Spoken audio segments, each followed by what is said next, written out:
Hello and welcome back to the channel. Thank you for joining me in another of my wonderful interviews. Now, as you know, a lot of people will watch this channel and say, oh, that Richard Vobes, he's a conspiracy theorist, isn't he? He's always coming up with something, or there's guests on there that are full of conspiracies. It's all theory, it's all nonsense, it's all made up. And then others will be saying, no, I know more about that than you do, or more about that than that guest, or they haven't said this, or they haven't said that. Well, today, ladies and gentlemen, you'll be very thrilled and excited because we're going to venture down the rabbit hole of the greatest conspiracy ever, the biggest empire that ever existed, Tartaria. And with me to explore this is author and researcher Guy Anderson, who is writing a book, and if I've got that right, it's called Telsa and the Cabbage Patch Kids. Guy, welcome to the show. Hi, Richard. Thank you for having me. It's lovely to have you on board. Now, this is an area, well, I'm very excited about this because this is an area that I really don't know a lot about, and it's obviously a big rabbit hole. We were chatting before we started to record, and you said, there's so much in this, you haven't got time for all the other stuff. So this is really exciting. You're, as I said, you're an author and a researcher, and you're writing your first book, which I hope once it's made, we can get you back to publicise it and get it on the sales for you. So the biggest empire that ever existed and the greatest conspiracy. Blimey, that's a big headline. So let's delve into that. First of all, where do we start with this? Well, for me, it was really lockdown. I'd looked into King Solomon, and I'd spent years wondering who built the pyramids. And when we went into lockdown, I was unfortunate enough to be one of the people that was furloughed without an income for 9 months. Oh, right. So I'd always suspected that TV programs were called programs for a reason, and that we were being programmed by watching them, or certainly dumbed down. So I started spending more time on YouTube. And I stumbled across someone called Max Igan. Oh, yes. Have you heard of Max? Yes, I've seen a few of his. He walks around with his camera on a selfie stick, doesn't he? Yeah, walking on the Gaza Strip. Yeah. Yeah, and I started watching some of his podcasts, and he talked about Tartaria, the greatest empire that, in his case, never existed. And he started picking apart a lot of history as we know it. And I ventured into the rabbit hole because he started talking about King Solomon. And that was something I knew quite a bit about. And I unveiled so many other rabbit holes that I'm now in a warren that I can't get out. It is a warren. And because by looking at Tartaria, which was an empire that covered the entire northern hemisphere of the planet, you end up looking into Nikola Tesla, Napoleon, the founding of orphanages and asylums, and it brings you right up to date with history repeating itself. So yeah, it was lockdown that got me invested into the subject, and several books later, and books that I have a few that should have been burnt that I'm lucky enough to have, that mention this great empire that people today still tell me, I don't know what I'm talking about. It never existed. It's even in the Bible. Right.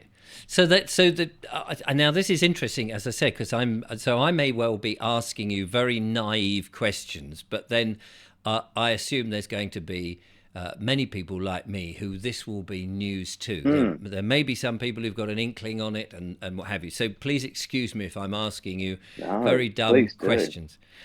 So what sort of time period are we talking about that the empire was around?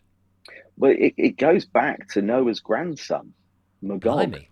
Yeah, that's how far back it goes. He was the first, and his brother was the first Celt. So you have these these brothers, Noah's grandsons, that split and really divided the planet. One took one half, one took the other. And so that's how far back they say it goes. But most people would know the Tartars, who are still around today in Russia. They're still around. Most people would know them as perhaps the Mongols, the Mongolians, with Genghis Khan being perhaps the most famous leader. Right. But King Yes. Solomon was the first king of Tartaria, and Oh, okay. it's not just it wasn't just a region which covered, and it did cover Russia, China, really most of the Middle East, going into Germany as well, and Poland, Italy. But it became an empire where they shared technology and they shared information, and their way of life, their civilization span across the entire globe. So you'll find Tartarian buildings in South America and Australia. The culture was vast. So really, although it was, I suppose, Russia mainly and China and sort of Eastern Europe was really where Great Tartaria was, the empire itself impacted and affected the planet. Now, I have heard, I mean, what little snatchets that I know or have heard, and maybe I've got this wrong and you'll be able to correct me here, is that you mentioned Tartarian buildings, Mm, and we have these buildings which we think, how did they make these incredibly beautiful, glorious buildings, where now in the 21st century, with machinery and JCBs and cranes and all that, we're hopeless. We could hmm never possible, and we're led to mm. believe, or we're told, oh yes, these people with simple chisels and basic scaffold were up there making these incredible, and you think that can't be right. No. Another thing to look at with those buildings, so they are everywhere, is you'll often notice that the basement windows are half appearing above the pavement. So, when you're building a cellar, why would you build it so half of a window is exposed and the other half's hidden? And Yeah. and that is another sign that it was an old building of the old world, if you like. And they're everywhere. You'll find them in every town, certainly in this country, but in every country. So the people that built those buildings built them everywhere. And they often say they're a Greco-Roman style, which they're not. They're just not, because the Roman Empire didn't span into Venezuela and Melbourne and Sydney and places like that. It just didn't go there. So without communication and without them all sitting around, Skyping and Zoom meeting and sharing architectural plans, how on earth do they expect us to believe that Mm. these people shared information and blueprints, and at a time when, as you say, we were led to believe we were quite primitive. So yeah, totally agree. Yeah. And so yeah, so take us on the journey then. I mean, you mentioned that they were sharing knowledge. So Mm, but then you mentioned Genghis Khan. So I was going to ask, were they a benign um, empire? mm, But then you mentioned Genghis Khan, and we know yeah. that he was galloping about chopping people's heads off, or at least Mm, that's what we've been told. yeah. Yeah. It's difficult to know because I can't. A lot of this information is closed off, and I'm having to find it by stumbling across old books and podcasts that have been done a long time ago. So it's difficult to know with when you go that far back whether or not he even existed, Right. because I did find it's questionable that Napoleon ever existed. That is questionable. I don't actually personally believe he did. When you say Napoleon, you mean you're talking Mm. about Napoleon and Bonaparte. Mm. Bonaparte, yeah, Mm. and the battle at Mm. Waterloo. Yeah, so I sometimes wonder if what they've done over the years is given the name of someone to something that happened at a particular event in a way that then explains that it was somebody else's fault, or one particular person was responsible for an atrocity, and that does appear to be the case with Napoleon. Um, I can't find any actual proof that he ever existed, but there are a lot of references to him being the Antichrist or this bloodthirsty lunatic. But I can't find anything to substantiate any of that. So I've started wondering if we all know now that we are led up the garden path by the people in charge, and I wonder if that's always happened. So it's hard to find anything on Genghis Khan himself, but that isn't an area I've looked at because my research is really I stumbled into going back all the way to King Solomon, and I accidentally found out that the person who started the Tartarian empire was Noah's grandson. That's because I happen to have a 1600s Old Testament, which are quite hard to come I, across, and it's got yes. the, a lot of books in there that were tossed to one side, and there's lots of references in there, even to what we would now know in Freemasonry. The things that they're not supposed to talk about are printed. Um, so it's an eye opener when you can get something that was written and published before 1776. That's when everything changed. Right. So that's that. I mean, now you mentioned that before we started recording, 1776. Mm, So I'm just trying to sort of think where we go, because this is such a, as you said to me, such a big subject, yeah, it and of is. course, it's knocking people's understanding of the world and what we believe historically, what has happened, and history is the building blocks to take us where we are. And I've always said in various videos in the long distance past, when I was doing heritage, landscape, and nature and things like that, is you've got to know who you are and the history of your place and your culture and traditions and things. And if you don't know your history, you don't know who you are. But I Mm, found in the last 16 months of doing these videos that so many of what were the foundations of who I am, that I stand on, as it were, have been knocked away. So that I'm yes. not really, I'm floating now. And so now you've just said to me, well, Napoleon may not have existed. And you go, oh my Mm, God, wasn't there a mm. film with Christopher Plummer as Wellington? And you know, that's all rubbish now. Um, Mm. so so let's go to 1776. What was going on there that let's take that as a starting point for our conversation then. Well, I'm still researching this, but what it appears to be is 1776 was the starting point of the last reset. And as most people who watch your channel will know, that we're currently in a reset, the Great Yes. Reset. Well, that appears to be the last time they did it. And that I've found in a lot of places. And I've stumbled across documents that actually clarified that. In fact, Trump stopped um, a new sort of, I suppose, a new history program in America of telling indigenous tribes and Native Americans actually where they really came from and what really was around when they were when their ancestors were here and before the founding fathers arrived, and that was blocked, and Trump blocked that from actually being put out there. I'm on the fence with him. I have no axe to grind him either way. I don't, I'm not American. I don't know him. I've never met him. I've got nothing really to say about him. Um, but I do know that he did that. And ironically, when I saw that the real history of America was blocked from being put into the public domain and into the education program, I saw it was the 1776 report.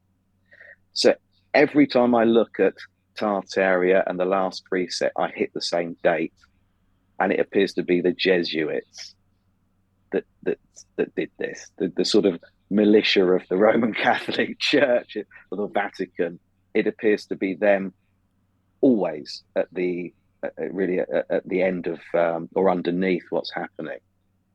Um, So to just yeah. describe, I mean, so the Great Reset. So what Mm. is, or the previous reset? So they bring to an end an era of what, people understanding history and rewrite it and start all over again. What's actually Yeah. happening? Yeah, that's a perfect analogy, actually. That appears to be what they do. And a lot of people say the word history, does that actually mean his story? And as you said, if you deny someone of their history, then it's very difficult for them to be able to control their future. And they certainly don't know anymore who they are.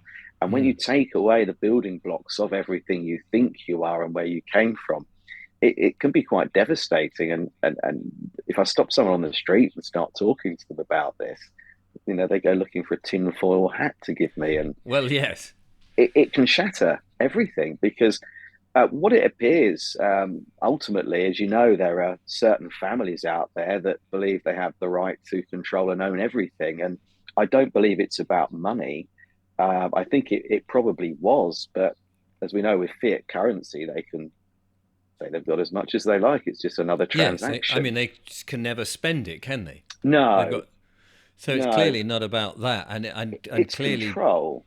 control and manipulation. Yeah, I think well, what was going on then is another term for the Tartarian Empire is the Empire of Free Energy, and that's where Right. Nikola Tesla comes into play. But it appears that they were gathering and harnessing energy from the ether, and that's something that we, in theory, can do right now. So they were harnessing energy and then storing it in capacitors in what we see as the copper roofed buildings. If you look at old buildings like St Paul's Cathedral, a lot of these old buildings were often got a copperized green roof now, but back in the Yes. day when they were copper, they were generating and storing electricity from what I can see. And that's what Nikola Tesla was trying to do too. So the whole world was running on free electricity. Which, of course, No, if we could do that now, would be mm, very useful, but it would have a lot of corporations very angry because they're yeah, making a lot of money and they're keeping us working in hmm order to have this, so that we're in yeah, this nine to five. If I, most people are working 9 to 5, but it might not be, of course.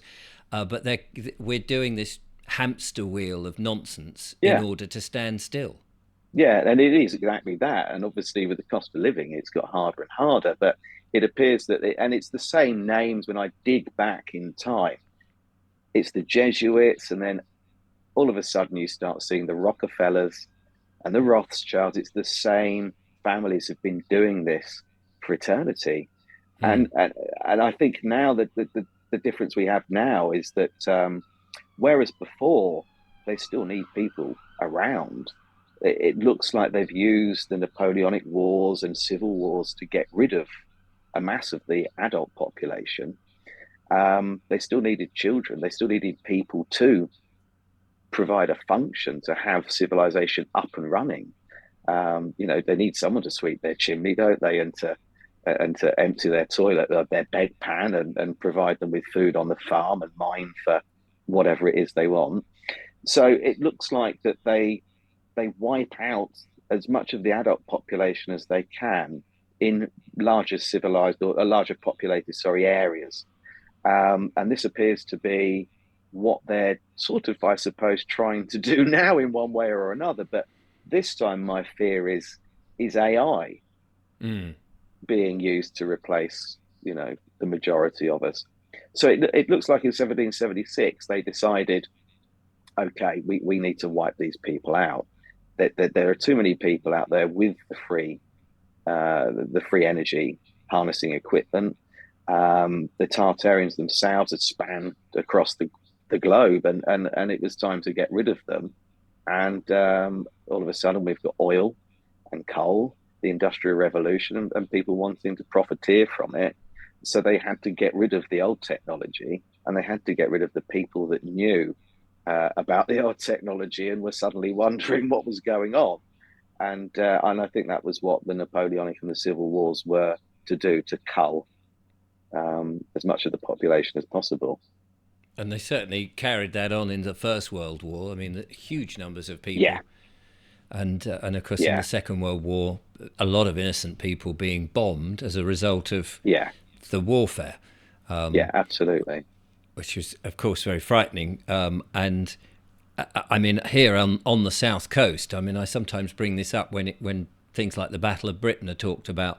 That on the south coast here of England, where I am, for the very first time, in a way, assuming that history is how it has been, with pitched battles taking place in history, where there used to be a battlefield and armies would come together and like in a boxing ring, punch it out. Mm, But with the advent of aeroplanes and that sort of technology, innocent people just living in farmland on the south coast or the south of England suddenly found themselves on the front line, mm, with bombs dropping on them, going, hang on a minute, we haven't got an argument with anybody, we're just mm. trying to farm and live. But you could see how that could easily wipe people out. And then, of course, the Blitz, and that did a lot more damage. Yeah, yeah, absolutely. But funnily enough, just before we started the show, somebody and this has been a question that's been going on for the last few months with a number of people that I know, is the question, you mentioned the free energy there, of whether pylons that go around the countryside are actually just transporting electricity along the wires, and people have now since told me it doesn't go in the wires, it sits on the wires, and you go, oh my God, everything I know is wrong.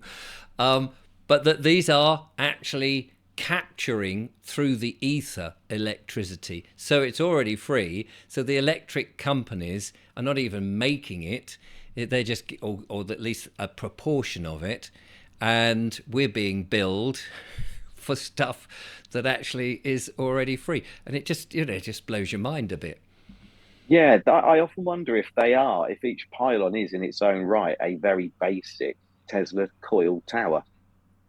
Yeah. And I have looked at that, and that's something else. That's another rabbit hole, but it does cross over into what I'm looking at and looking into. But yeah, I'm sort of 75% certain that that information is what I'm going to find when I dig deeper. That does appear to be the case. If you look at that how much coal goes into a coal-fired power station, and for the electricity that they produce, it doesn't stack up. It really doesn't stack up. So I think if we can capture energy from the ether, and it looks like we can, you've got the North and South Pole producing positive and negative ions. So it is in there, and we're all capable of giving each other a static shock. Mm. Um, and no one ever really explains why, if you rub a balloon on your head, when I once had hair, that all your hair, I mean, no one ever explains how that works and where it's coming from. So we know we've got energy in the ether, but we don't perhaps know right now how to harness it. So yes, I'm quite sure that those pylons are doing exactly that, and that we are paying for electricity that really was Yeah. free and should be. Well, we're taxed left, right, and centre, and it doesn't. And it doesn't. Wouldn't surprise me if we're paying more for our electricity than we ought to, or the fact that we're even paying for it. What about? Let me ask you this then. This knowledge of the Tartarian knowledge and the free energy, something that people are now beginning to talk about, what with the threat of agriculture and the way that we have been farming, but in the past was known this electric or electro culture. And Hmm. I've seen these very old pictures of people with cabbages. I can't really see it here, Yeah. but massive cabbages, Mm. massive marrows and things and all of that. Now it strikes me that again is occulted knowledge that Hmm. was around, and we've been led to believe that farming is very difficult and we have to have pesticides and insecticides, we have to have monoculture. And I just think this is all a load of old bollocks, really. But It we've is. been so right, yeah. So is that part of the research, or is that part of what was going on then? Yeah, I mean that's certainly something that I've stumbled across, but I've not put too much emphasis on it because it seems to be that copper is the most important metal that exists. And when you see those huge cabbages and plants, and even if you look in Holland, and they still do it today, they'll put copper rods around all of their plants, the tulips and in the field. They're putting copper rods around them, and sometimes they build almost what looks like a Faraday cage, a cross between a Faraday cage and a wigwam, made out of copper poles around certain plants, and they grow faster and Mm. bigger. And so, yeah, these what the copper is doing is actually stopping any damaging radiation or frequencies or electromagnetic um, signals penetrating the plant and stopping it, reducing it from growing. So it's almost shielding it like a Faraday cage, I guess, in many ways. But it all seems to be copper. If Mm. you go back to Sumerians, they were wearing copper earrings, they were wearing copper bracelets. They were trying to balance, and this copper is picking up and receiving electricity through the ether and harmonizing everything. So it's sort of balancing, and it falls into where you've had guests speak about this. It falls into frequency and balance and being in harmony. And once you sort of start delving into it, any living matter on this planet actually emits a frequency of 528 megahertz. Well, so did church organs and church bells and music until Rockefeller got involved and changed it all to 440 megahertz to keep us feeling low and a little bit depressed, and and that does have the same effect on everything that's living out there. So, if we go out there and we don't feel great because of the atmospheric pressure, by putting copper around us or around our plants, it shields it from it and they grow as they would have done normally. So Yes. it's not that those plants were huge, it's just today they're a lot smaller than they would have been without people Right. tampering and destroying as much as they can. Everything's stifled. I think that's Yes. probably the expression. I mean, I absolutely get that. It seems to me that on Earth, as we are, we ought to be thriving. Mm, And we've been given the illusion that that's not the case, that it's a difficult, hard, dog eat dog world. But mm, actually, it seems to me that whole narrative is complete pack of lies. mm. And actually, we ought to be thriving and enjoying life a hell of a lot more than we are. So, Yes. your book, Tesla and the Cabbage Patch Kids. So, tell us about these Cabbage Patch Kids, because I remember the Mm, Cabbage Patch Kids as a kids program or a series of back in the 90s, I think it was, and my kids used to get these toys, a mm. series of toys. Um, but there's a lot more sinister to this. Yeah, you can actually you can YouTube this. One of the first silent movie actresses, and quite a famous one at the time, was Alice Guy. And now, if you watch any of her old movies and just type in the Cabbage Patch Kids, it appears that what they used to do was when they had orphans for sale, and they used to sell a lot of orphans. There were a lot of children that were suddenly without their parents around the early 1800s through various wars, famines, and disease. And also, the reasons that you could be considered insane are insane themselves. Women's problems, reading too much. They would seize your children, and we then saw the beginning of asylums and orphanages. But they were repopulating because a lot of people had been killed off. These were the old remnants of the Tartarian Empire, and even though they might not have lived in the Northern Hemisphere, they certainly knew who the Tartars was, and the Tartars in South America were called Aztecs and Mayans. It's all the same culture, sharing the same ethos and the same sort of technology and architecture. So they started advertising babies for sale, and they advertised them in cabbage patches. And I don't know why. Why cabbage? I haven't really got that far into that yet. That's actually two chapters away from where I am now with my writing. But Alice Guy was the silent movie actress that was used to promote these small cabbage farms, and a rather wealthy couple arriving and choosing a baby sat in amongst some cabbage leaves from the patch. And that's how Good they God. did it. But in France, they actually used to raffle them off. You could win a baby in a raffle. So what was the purpose? I mean, so there were lots of orphans, as you say. Was Mm. this was this sort of part of the nefarious taking babies for nefarious reasons that we hear Yeah, goes on, and sort of satanic practices and that sort of thing? not so much. Although, yes, I'm sure that was part of it because there was quite a bit of influence in America, in particular in New York. It was the Catholic Church that were getting people to take babies on, but they were repopulating. Oh, I see. So babies were seized, and babies, for whatever reason, had lost both their parents or lost the father in the Civil War, and the mother's been put in an asylum for being a single parent. And what they wanted to do was get these babies shipped across the world. And this was called the orphan trains. Gosh. And advertising them for sale or in need of a home was done through cabbage patches. But there also appears to be a lot of babies that appeared through incubators. Now, I don't know too much about that particular subject, but some people will say that that was the beginning of cloning.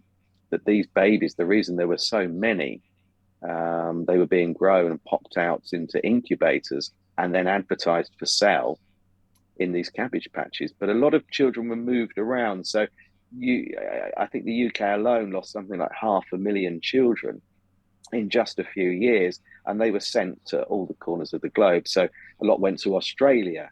We were led to believe it was convicts that were sent there, but actually, having researched the cages that they travelled in, these are not much bigger than a cage you'd put a small pet in. So I don't see how you could fold up an adult, even if they were a contortionist, they still wouldn't get in these cages. So they were repopulating, and they were doing that with these babies that they call Cabbage Patch babies, and by redistributing orphans.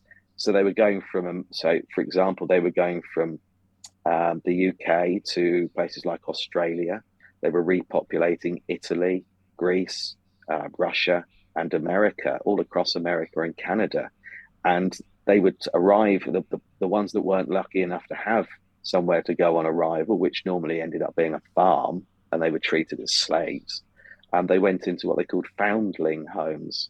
And these were the beginning of children's homes and orphanages that amazingly were the most magnificent buildings that just happened to be there. Mm. So that's the Cabbage Patch. Right. Yeah. So, and when you say they were populating, who's the they? Well, again, it goes back to the Jesuits and the Freemasons and the same families that we, have grown to love so much. It is it's the people that control that. I suppose today, if you looked at the World Economic Forum and the World Health Organization, it's the same people behind that. It's the same people that run the Vatican. It's always been those families that have been doing this because they So had a sorry. no, no, yeah, no. I was only going to ask. So what they're doing is they come to a point where they go, right. There's too many people who've found out stuff or know too much. We've got to now stop this. Try and wipe them out through wars or famine or whatever, and then because they still need people to basically wipe their bums and cook their food Yeah. and all of that. They then repopulate with a slave nation who will Hmm. do all their bidding, which is what these children are doing.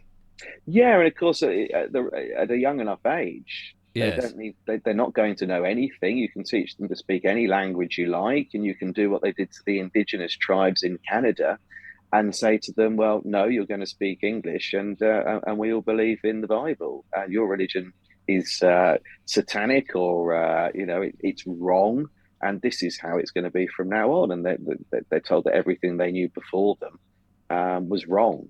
Back at the time when even being left-handed was considered to be, the devil's work. So they were told that they had to start again, and this is how they were going to talk, and this was what they were going to believe in, and they're given. And this was Rockefeller, introducing history books and education, and re-educating everybody with his own version of history, or his story, if you like, Mm, and that mm. happened globally, and still happens today. What we're taught in schools is often quite far from the truth and not very useful. No. So, I mean, this is, as people start to begin to realize that their history is complete nonsense and the whole programming through television and the programming through the school state system and the curriculum, um, it does leave us all wondering what the hell the truth is and Mm, how we get to the truth.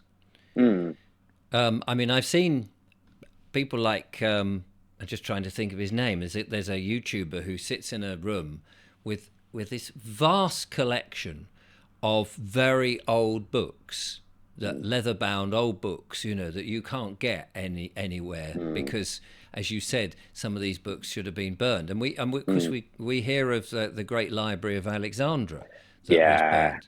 yeah. That's perhaps the most famous one of all, isn't it? And we're told Plato studied there, and I also find it interesting that it was on the continent of Africa. Where we've been told that we're far more civilized and, the Western culture is far more advanced. Well, clearly that isn't the case at all. So yeah, and that's been going on, hasn't it, ever since? And what I've found is whenever I sort of venture into an old town or a market town in the middle of nowhere, and I see a second-hand shop, a charity shop, or a second-hand bookshop, I'll target it because there are a lot of people out there that probably get rid of a lot of their relations items, including books. Pick up an old book and think, "My God, who wants to buy or read that?" And it Mm. ends up without anybody really noticing on the shelf for 50p in a charity shop. And I've started picking these up, and I've been doing it for a while with my wife, and I've got books here that one minute I've got someone on Facebook telling me that Tartaria never existed. The next minute I'm reading a book telling me all about Tartaria that is 300 years old. So yeah, I think that with libraries closing now as well, I think people are so reliant on what they read online and what they see in the paper and on TV that books are a thing of the past. And all it takes is for someone to turn this all off. And what are they going to Yes. read? So Well, I and of course they're manipulating what we. I mean, the more they dumb yeah, us down, then you've got mainstream media, which becomes your source because people don't read in no, significant numbers, and what they are reading is mostly modern stuff, which is the new story that people want, mm, and the language of these old books is harder to decipher because we're all yes, talking in a very dumbed down version of English. yes, absolutely. The great grammar shift. Yeah, Yeah, mm, and we're very impatient. Get to hmm the point quickly. Get to the point. Get to the point. And I mean, the older books that I've got, it was a slow mm, unfolding. mm. So tell us in a nutshell. Well, in a nutshell, tell us. I mean, if you're reading about in old books, what are they saying about what Tatar Tartaria Tartaria. is? Yeah, Tartaria Yeah. is. Probably the easiest way to think of Tartaria is tartar sauce. It's one of the few things that remain that no one really notices when they're having their fish and chips, that they're using a sauce that the Tartars invented. So that's an easy way to remember the Tartars. Right. Um, Always the same, that they dominated, really that they dominated Russia and China. And a lot of the older books I've got actually state that the Great Wall of China was the Great Wall of Tartaria, and that the Tartars built it. If you look at the which way the little fortresses along the wall face, they face into China. Well, Mm. why would China want to fire it itself? So it appears that once China was out of control as far as the Tartars were concerned, they put that wall up to keep them in. And that's why all of the arrow slots and everything else are facing into China and not the other way. So I find that a lot of references to Genghis Khan and a lot of references to King Solomon. But in America, the Tartars were known as the Moors, and that's a black family, a very noble black family that dominated America, and that has been buried. The founding fathers don't want anybody to think that anybody other than they could create the White House and these incredible buildings that appear everywhere. And that's perhaps the biggest example of literally whitewashing history. You're That right. is Yeah. hence where the term comes from. They whitewashed it to make out that it was the Jesuits and the Freemasons that founded America and civilized it, but actually it was far more civilized before they arrived. And there is still one place that remains, and I've read a bit about that. Turkestan, which was part of the old Soviet Union, that still is classed as Tartarian. And Putin in 2012 actually presented a map of Great Tartaria to the president to enable him to reclaim his past. And that was publicly done. So for the people out there that say that it never existed, they might want to watch that clip. It's still out there, and you can still buy a copy of the map, which was Hmm. made in 1562.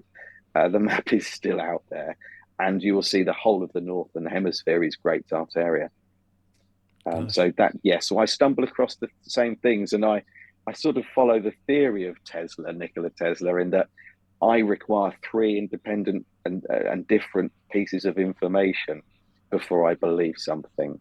So reading it once isn't enough. I need to find two other sources that are completely independent. before I actually think, okay, we've got something here. But the books all say the same thing. Some of them refer to the Tartars as being um, sort of a domineering, narcissistic race of people that just wanted to take over the world, and others talk about them as being peace-loving and in balance with nature. And I think there's probably elements of truth to both of that. They certainly did take over the certainly most of Europe and Russia and China and the Far East was under the control of Tartaria. But as it spread out into other areas, there doesn't appear to be war, more than capable of having one, but it wasn't something they were particularly interested in doing. And slowly, a lot of their areas were sort of given back or seized by other civilizations. But really leaving, I think America and Germany and Russia appear to be the three big places where they remain prevalent and until the Napoleonic and the Civil Wars. So what was going on in Britain then, in the sort of Tartarian times? Well, exactly the same. It was really Germany, but I think being a little island, we were slightly disconnected from it. But Mm. I think that what we experienced in the First World War and the Second World War flattened most of what remained. But the comet of 1811, which appears to have broken off into 200 separate meteorites, which is actually also referred to in the Bible, the Book of Enoch, predicted that would happen. A French artist painted that as being nuclear bombs, mushroom clouds. That's what he painted. And again, you can type into Google the comet of 1811 and have a look, and you'll see paintings of what appears to be mushroom clouds when these things hit. That appears to have wiped out most of the buildings that they didn't want, most of the areas that they needed to get rid of. And then in the UK, the Napoleonic Wars cleared up the people that, Mm. remained. Off they went to fight their own kind on a different, across the channel, and to fight really the same people, the same nation as you, to kill each other. And then what was left came back insane. And the comet of 1811. In England, it was, or in Britain and Europe, it was called the Napoleon's comet. But it's actually, and I can't remember the name from the top of my head, but in America, it was called something else, named after an indigenous tribe leader. But yes, that impacted the entire planet. And there's still 195 craters visible from this. Oh, really? They are there, yeah. But people say it was a comet. That's not what was painted. Right. So, It, okay. it was so powerful that one that hit um, part of America, the Mississippi, actually hit. The impact was so great, the whole Mississippi changed direction. Huh. Right. Yeah, and Gosh. then came earthquakes, fires, and floods. And what you'll see around the same time as the Napoleonic War and the comet and these events, you'll see fires and floods in every major city in the world within a few years of each other. So, does that suggest what we are seeing these days with weather manipulation, sudden fires being set off, which are very Mm, dubious? We've saw that in Hawaii recently, supposedly with these direct energy weapons, these mm. dew Dew weapons. weapons, yeah. Does that suggest that the Tartarians had that technology back then, and we've either reinvented it or we've known about it, or say we, the Mm, nefarious lot, have known about it, and they thought, well, now we can well, it's harder to get away with, perhaps, mm. because of the internet and people can see the results. Does that suggest that that was going on back then? Yeah, but it wouldn't have been the Tartarians doing it. They'd have had the technology to do it. But Right, no, I think this goes back to, again, the parasites or the parasitic elite using that technology to wipe right. out what they didn't want. Yeah, so I think that technology is the same we're talking about now. I think it's been around. I think it's been around forever. I think they've always had this technology. It's just in the wrong hands. Do you think these the parasites? I mean, I again run a YouTube channel. You get so many different versions of events, and some people are saying that these are actually bloodlines that go back to potential aliens or to different types of beings that may have been around. And so you've got sort of what the layman will call a human, let's just say, because some people don't like the word human anymore, or human beings, because it's like the colour of man and all of that, legalese and blah, blah. So it's so difficult to sort of say. But ordinary, everyday man or woman, and then these the parasites who may or may not have the same powers as us or lesser powers, but need us to be creative or make us do the work that they want to do. Are they of the same species, or are they just separate people who've enclaved themselves and decided, because we are of this particular bloodline, stroke family, stroke whatever? Or are they possibly other types of entities, shapeshifters and things like that we hear about, lizards and aliens or whatever? So we're now I mean, this territory is really the for me, the expert on this is Freddie Silver. If he's on YouTube, he's written a lot of books. He spent a lot of time in the main chambers in the Great Pyramid of Giza, for example, which is one of the smaller pyramids. The largest one on the planet's in Iran. You'll always know where there's something big and ancient because there'll be a wall there and it'll get bombed normally. But right. I think we're talking about the Anunnaki, yes, which just means people that came from another planet. More advanced than us, more powerful than us, godlike in many ways. And I suppose the question there is, are their descendants still in charge today? yes. Yes. And they are. So it certainly looks that way. But I think that the Anunnaki said that we had a connection with the creator. Gaia, the energy source that made everything, whatever that was, and that's where we return when we die.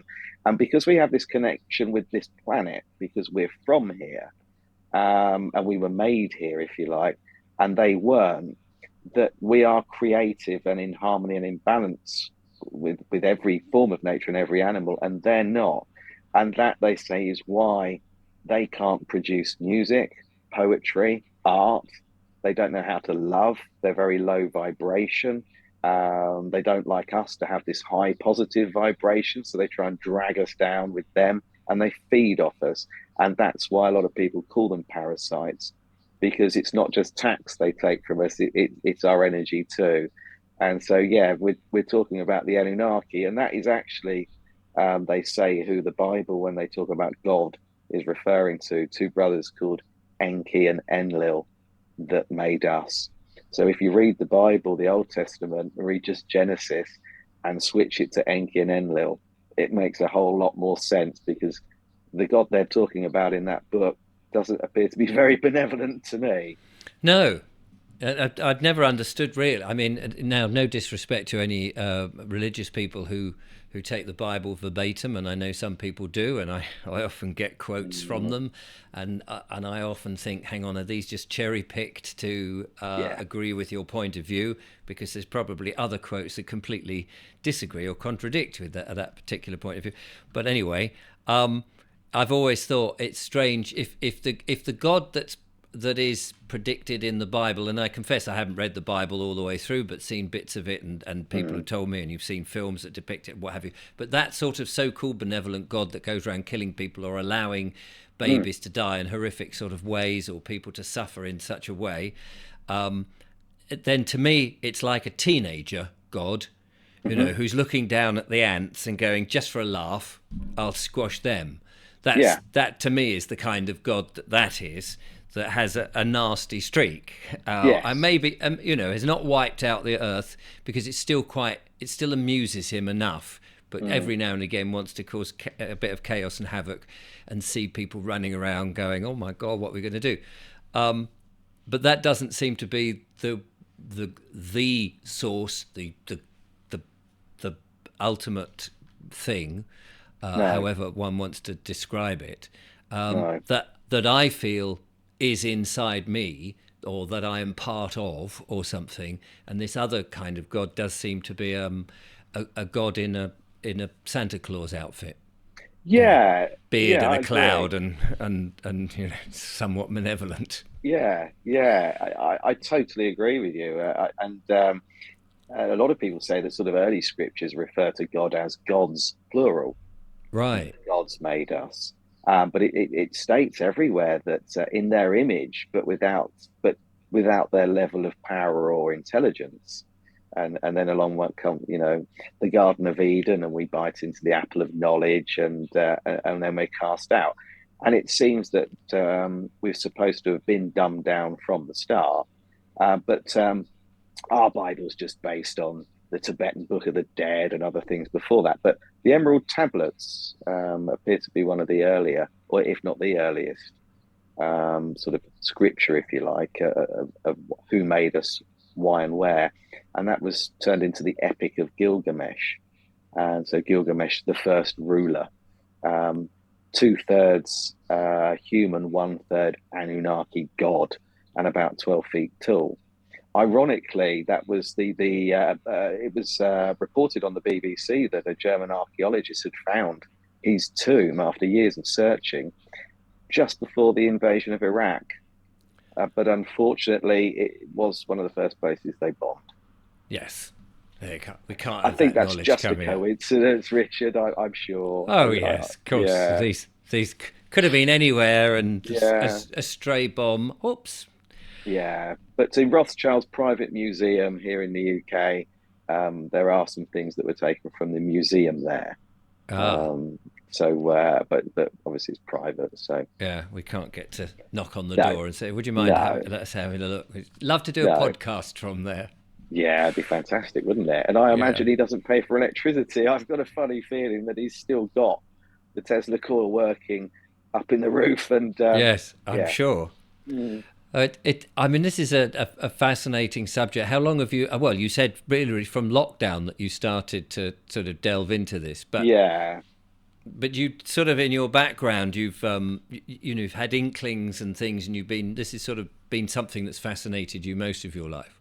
yeah, yeah. The conspiracy theories were from childhood because my dad was reading David Icke books, and you know, I didn't know who he was, and my mum thought he was barking mad, and but he was reading them, and from Atlantis to the Sphinx, I remember reading that as a teenager. He left it lying around, and he was quite heavily involved in Freemasonry, and I kept hearing about King Solomon, and yeah, piece it all together. And although I've always looked into conspiracies, and I've always tried to explain to people that comes from the word conspire, and that's Mm. people conspiring against us.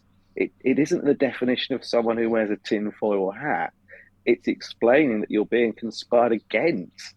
And why people would want to come out and say this sort of stuff that happens on your channel every day, and David Icke's been saying, and even Graham Hancock and people like that. Why would they want to say something that results in them being ridiculed? They're Yes. trying to help you. Come on, these people are trying to help you, and they get nothing in return financially. They just get ridiculed, and it doesn't matter. What people say to me, quite thick-skinned, but a lot of people are damaged and trashed, online for coming out with this stuff. But for me, I'll just keep digging because um, if we just go back to the medical intervention of recent times, Yes. hopefully by now people have grasped what was going on there, and seeing Dr. John Campbell and the work he's been doing. I know initially he was on a slightly different path to us, but Mm. now he's exposing all sorts of things, and some of these drugs have now been taken off the market. If you don't really think that there's anything wrong, and you truly believe that the powers that be want our best and what's best for us, then I don't know if I can help. But I'm certainly not concerned about your views if you Mm. truly believe that. And I'm just going to keep digging, and I'll dig and dig and dig until someone stops me. And I mean, you mentioned Dr. John Campbell there, and it's interesting that some people, and I've had that emails from viewers who said, "Well, I don't trust him because he's changed his stance," and you think, yeah, but we're allowed to change our minds. We're allowed to grow. We're allowed to look at the evidence, and like so many people, he's in the medical profession, and the propaganda had got to him, and he took the bloody thing, and then, doing some research, going, hang on, there is a funny feeling about this, I'm not quite sure, looking into it, changing his mind and making amends for having said, yes, it's a good idea for people to make. Now, it's interesting that when, it's as if people expect people to just have the one point of view and never deviate at all, which is madness, because as developing creatures, unless we do that, we would still be in the caves, if ever we were in the caves, I don't think we were, but yeah. Yeah, well, not us. We may well end up in the caves trying to hide from... Hiding, yeah. Hiding, that's true. So, and on that note, just to sort of round up where we are, we're heading supposedly for another reset, or at least the likes of Klaus Schwab, which I do not know whether is still here or not. Yeah. There are some very bizarre reports going on, and in some ways, I hope they're true. But not holding. Me too. I don't wish ill of anyone. I just wish people would stop the nastiness. That would be good, because obviously there's karma, and one doesn't want to sort of get on the wrong side of that. But as we head towards this so-called transhumanism, this new type of thing, AI coming in clearly, a depopulation of the world, which may or may not have been set off by this or by these energy weapons such as 5G and all of that nonsense. Where do you think we are, having seen or read about the reset of 1776, and then knowing that the orphans had been set out to start the population again, and we've gone through, another couple of 100 years of all of this.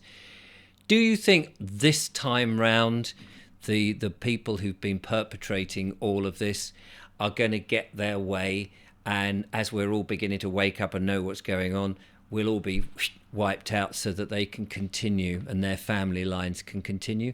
Or is there hope?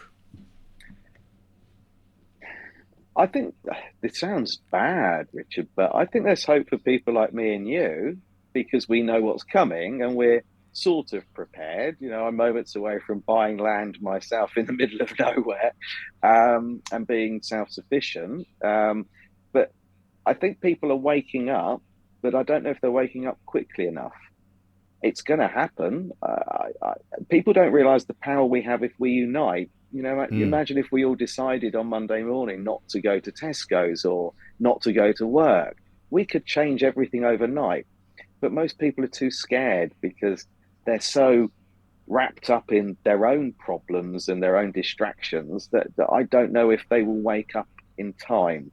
But I think there'll be a lot more of us that survive this reset than the last one, because, as you said, a lot of us are more open-minded. And I admire people like John Campbell for changing his mind publicly, because that takes a lot more courage than it does to just follow the mainstream narrative. But people I've spoken to about the medical intervention, who I thought were listening, as recently as a few weeks ago, were putting up on Facebook, where do I get the next vaccine from? My goodness. So I don't know if some people are too programmed and conditioned, but I think that the internet and the work that you do is going to wake up enough people, I think, to make a difference this time. So I think they're panicking now. The 15-minute cities and the ULEZ cameras and the other things they're doing, I think they're now rushing these things through. It was Agenda 21 and Agenda 30, wasn't it, that they were they're playing out. I think this is being rushed through, and I think that the more they force it, the more it's rushed, the more people will wake. But I don't know about everyone, but I know that people like myself and you and the people that watch your channel, I think we're going to be all right, because we know what's coming, and we've probably got quite a big head start. And my attitude, and I've said this several times, and I say this in the talks that I do, and I find myself, when I'm saying all of this, it's like, what do I know? I'm just this YouTuber bloke. I have no knowledge on any of these things. But I do say to the audience, actually, when things start to hit the fan, And people are waking up and very confused about what's going on if there's a big reveal. And I do think there is going to be a reveal, because we've seen so much of that. Is that you and I and other people who've been talking about this, researching it, thinking about it, we're going to be the signposts for the future. We're going to be the place where we can direct people and say, look, don't eat the synthetic food from the supermarkets and the worms and the Bill Gates burgers and things. Come over here to where actually real food is, or drink water, more water than you think you're drinking, because we're all dehydrated. But filter it, or reverse osmosis, or whatever, all of that, and put some minerals back into it, and all those health things that we know about, because there's huge numbers, a great swathe of the population have absolutely no idea, but we've been talking about it, and I think that's going to be our role, especially with the next generation, the younger under 30s, who have not lived in an analog world and do not know how so much mechanics work. They just expect you use your finger, and I think that's what us slightly oldies are going to be there for, to help them and guide them. But I think they're the ones that will actually eventually do the building of the next in the future. Yeah. I think they're going to have to. Well, I'll be exactly. Too old, that's for sure. Well, that's right. We'll have the knowledge, and we'll say, look, you dig the holes, we'll tell you where to dig. Yeah, perfect. Effectively. Or you build the structure, you build, the tall pylon to get the energy. We'll tell you how to do it and where to do it, because we'll have the bit of the knowledge and the grasping, and we can confer, and the younger people can learn from that, but do the manual bit because they've got the energy and the health, hopefully. Yeah, and I think everyone has a role they can play. Everyone has an input, and I think if we work together, then we can do this. I mean, my plan is to, with my wife and friends and possibly a few other people, is to buy land in Portugal, in the Tamar region of Portugal, up high, and 11 months of sunshine every year with some water supply and solar, not selling it back to the grid, keeping it all for myself. Absolutely. So I think that's possibly the way to go. Get up high and keep out the way. And your book, Tesla and the Cabbage Patch Kids, you're still writing it. Do you know when it'll be finished? I am. I hope to have it finished by the end of July. And I'm actually getting some help with publishing from a previous guest you had on, called John Hamer. Oh, brilliant. Oh, fantastic. Yeah, so we talk. We do talk quite a bit. That doesn't surprise me, because it seems like you're both on the same page. He did send me down another rabbit hole, actually. So I've tried to come out of there so I can focus on this. But yes, he's helped me quite a bit. Well, once you've got it published and it's all ready to go, I'm sure that there'll be many viewers who will be itching to read it, find out more, and learn from the digging down the rabbit holes and the escaping that you have done. But thank you so much for coming on and telling us a little bit about the biggest empire that has ever, maybe never, did exist. Yeah, I don't take my word for it. Yeah, do your own research. Absolutely. Do not take my word for any of this. Do your own research. Brilliant. Really enjoyed it, Guy. Guy Anderson, too. there we are. And hopefully we'll talk again. Come and visit you in Portugal when you're on your high little mountain. And, absolutely. We'd love to have you there, Richard. Absolutely. Fantastic. Well, there we go, ladies. No, my pleasure. There we are, ladies and gentlemen. Another exciting interview. In the meantime, I'll be back with more monologues, of course. And Guy says he listens to every monologue I do, which is very kind of you. Thank you so much for that. And always have. There you are. More wonderful guests to come. Until the next time, thanks so much for watching. But from Guy and I, meanwhile, take care and enjoy life. Bye for now.